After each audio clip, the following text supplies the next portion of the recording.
আমি আপোনালোকক জনাব বিচাৰিছোঁ যে আমাৰ কলেজ শিক্ষকসকলে গুণোৎসৱত এবাৰ সহযোগিতা নকৰে, যেটো 6 জানুৱাৰীৰ পৰা আৰম্ভ হ'ব। আৰু তাৰ লগতে ইয়াৰ সম্পূৰ্ণ কাৰ্যকাৰিতাৰ কাৰণে আমি কাইলৈ এখন আমাৰ অনলাইন মাধ্যমত আমাৰ অসম ভিত্তিক আমি এখন বৰ্ধিত যৌথ কাৰ্যনিৰ্বাহক আহ্বান কৰিছোঁ।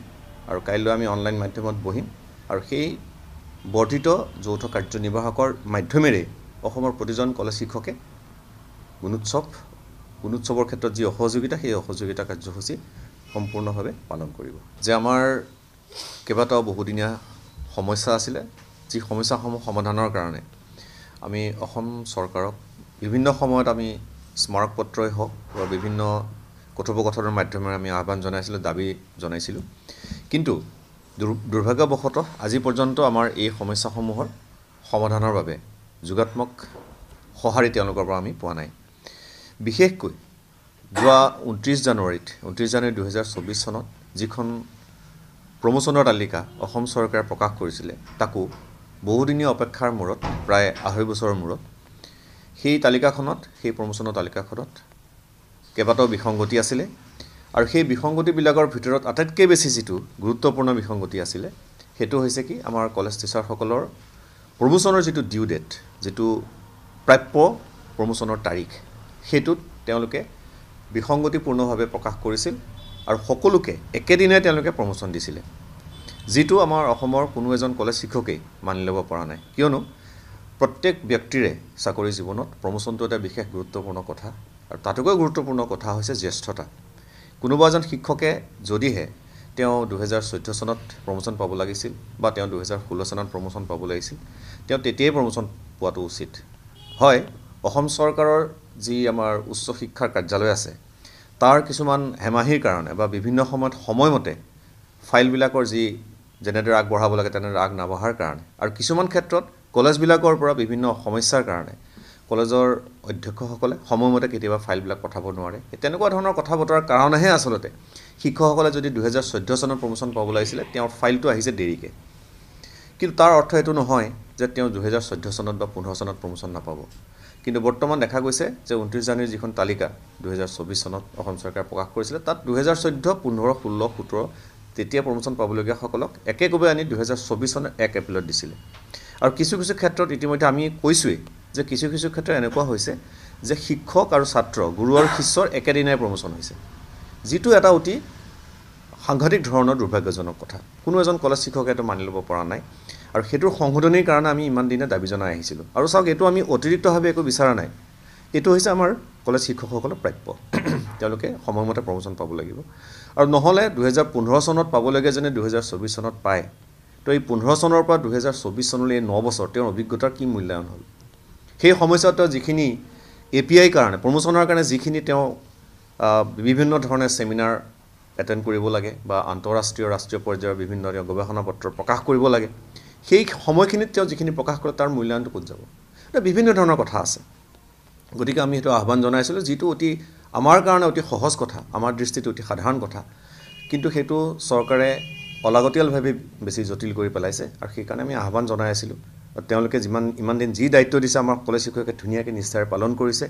কলেজত থকা শৈক্ষিক দায়িত্বৰ বাহিৰেও আন যিবোৰ দায়িত্ব আমাক দিয়ে, যে ADRE পৰীক্ষাই হওক বা বিভিন্ন পৰীক্ষাই হওক, গুণোৎসৱৰ দায়িত্বই হওক, এইবিলাক আমি সুন্দৰকৈ পালন কৰি আহিছোঁ। আৰু এইবাৰো আমি পালন কৰিবলৈ সাজু হৈ আছিলোঁ। কিন্তু আমি চৰকাৰক আহ্বান জনাইছিলোঁ যে আমাৰ কলেজ শিক্ষকসকল যিহেতুকে ইতিমধ্যে মানসিক হতাশাত ভুগিছে, তেওঁলোকে মানি ল'ব পৰা নাই ডিউ ডেটৰ সমস্যাটো, আৰু তেওঁলোকক আমি সেইকাৰণে এটা দিন ধৰি দিছিলোঁ যে আহক আপোনালোকে আমাৰ কথাখিনি চিৰিয়াছলি ভাবক, 29 ডিচেম্বৰৰ ভিতৰত আমাক এটা যোগাত্মক সঁহাৰি দিয়ক। কিন্তু আজি পৰ্যন্ত 29 ডিচেম্বৰ, আজি 30 ডিচেম্বৰ হ'ল, আজি পৰ্যন্ত কিন্তু আমি মহামান্য চৰকাৰৰ তৰফৰ পৰা, মহামান্য শিক্ষামন্ত্ৰী মহোদয়ৰ পৰা, মহামান্য মুখ্যমন্ত্ৰী মহোদয়ৰ পৰা একো ধৰণৰ যোগাত্মক সঁহাৰি পোৱা নাই। আৰু সেয়েহে আমাৰ অসমৰ প্ৰতিজন কলেজ শিক্ষকে তেওঁলোকে এটা আমাক আহ্বান জনাইছিলে, তেওঁলোকে আমাৰ ওচৰত দাবী জনাইছিলে যে যদিহে চৰকাৰে আমাক এইখিনি সুবিধা, আমাৰ যিখিনি প্ৰাপ্য নিদিয়ে, তেতিয়াহ'লে আমি কিন্তু এবাৰ গুণোৎসৱত সহযোগিতা নকৰোঁ। গতিকে সেই 10,000 কলেজ শিক্ষকৰ যিটো আহ্বান, সেই আহ্বান আমি কাৰ্যকৰী কৰিব বিচাৰিছোঁ। আৰু ইতিমধ্যে আমি ঘোষণা কৰা মতেই আজি পুনৰাই আমি যে আমাৰ যিটো ডিউ ডেটৰ সমস্যা, এইটো কোনো নভবা নিচিন্তা এটা সিদ্ধান্ত, যিটোৱে আমাৰ বিশ্ববিদ্যালয় বা আমাৰ যিবিলাক মহাবিদ্যালয়, যিবিলাক UGCৰ মতে চলে, ইউনিভাৰ্চিটি গ্ৰাণ্টছ কমিশ্যনৰ মতে চলে, সেই যিটো ব্যৱস্থা সেইটোক কিন্তু সম্পূৰ্ণৰূপে কুঠাৰাঘাত কৰিছে। আমাৰ ইমান দিন আমি চাকৰি কৰা আজি 26 বছৰ হ'ল, মই এই 26 বছৰত তেনেকুৱা ধৰণৰ কোনো ঘটনা হোৱা নাই যিটো নেকি কাম কলেজবিলাকত UGCৰ বহিৰ্ভূতভাৱে হৈছে। প্ৰথমবাৰৰ কাৰণে যিটো অসম চৰকাৰে কৰিছে যে 29 জানুৱাৰী তাৰিখে যিখন তালিকা প্ৰকাশ কৰিলে, ইয়াৰ সম্পূৰ্ণৰূপে নীতি বহিৰ্ভূতভাৱে UGCৰ নীতি বহিৰ্ভূতভাৱে 1/4/2024 কৰাৰ ফলত আমাৰ যিবিলাক জ্যেষ্ঠতা সম্পূৰ্ণৰূপে নাইকিয়া হৈ গ'ল। বহুত মানুহটো এতিয়া প্ৰমোশ্যন নোহোৱাকৈ ৰিটায়াৰ্ড কৰিব। যিসকল মানুহৰ 22 চনত বা আমাৰ 23 চনত প্ৰমোশ্যন আছিল, সেইসকলৰ যদি প্ৰমোশ্যনৰ ডেটটো 1/4/2024 ধৰে, তেতিয়াহ'লে তেওঁলোকে প্ৰমোশ্যন নকৰাকৈ ইতিমধ্যে ৰিটায়াৰ কৰিছে। গতিকে আমাৰ এটা ন্যায্য দাবী, আমি অতিৰিক্ত একো বিচৰা নাই। আকৌ কৈছোঁ যে ইয়াত কোনো ভুল বুজিব নালাগে যে কলেজ শিক্ষকে আন্দোলন কৰিছে বা এইবিলাক দাবী জনাইছে। আমাৰ দাবী হৈছে ন্যায্য দাবী। আমি কোনো কাৰণে এটা কথাও বেছি বিচৰা নাই। আমি কৈছোঁ যে আমাৰ যিবিলাক দিন, আমি যিটো প্ৰাপ্য তাৰিখত আমি পদোন্নতি পাব লাগে সেই পদোন্নতি দিব লাগে। তাৰোপৰি আমি কৈছোঁ যে যিখন OM কাৰ্যালয় স্মাৰক 2023 চনৰ 8 নৱেম্বৰ তাৰিখে প্ৰকাশ পাইছিলে, সেইখনৰ সংশোধনী হোৱা নাই।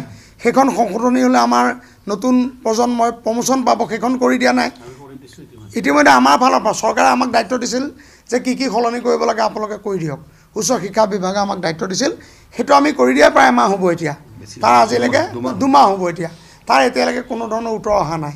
গতিকে আমি বুজিবলৈ আমি বাকী নাই যে আচলতে কামত কাৰো মানে ইচ্ছা নাই কৰি দিয়াৰ। আমি এইকেইটা হৈছে মুখ্য দাবী যে ডিউ ডেট আৰু আমাৰ প্ৰমোশ্যনৰ কথা কৈছোঁ আমি, OMখনৰ কথা। কিন্তু আমাৰ ষষ্ঠ দৰমহা আয়োগ, সপ্তম দৰমহা আয়োগৰ বকেয়া, আমাৰ যি নতুন কলেজত যিবিলাক শিক্ষকে চাকৰি পাইছে তেওঁলোকৰ 27,000 টকাটো আমি 55,000 কৰি দিব লাগে বুলি কৈছিলোঁ, সেইটোৰ কোনো এতিয়ালৈকে হেৰি নাই। আমি PhD ছুটিৰ কথা কৈছিলোঁ, PhD কৰিব লাগে, কম্পালচৰি কৰিছে, কিন্তু ছুটি নাই। ছুটিৰ ব্যৱস্থা কৰি দিবলৈ কৈছোঁ, সেইটোত মাত নাই। আমাৰ কোৰ্চ ৱৰ্কৰ ছুটিৰ ব্যৱস্থা কৰি দিবলৈ কৈছিলোঁ যে PhD কৰিলে 6 মাহ কোৰ্চ ৱৰ্ক কৰিব লাগে।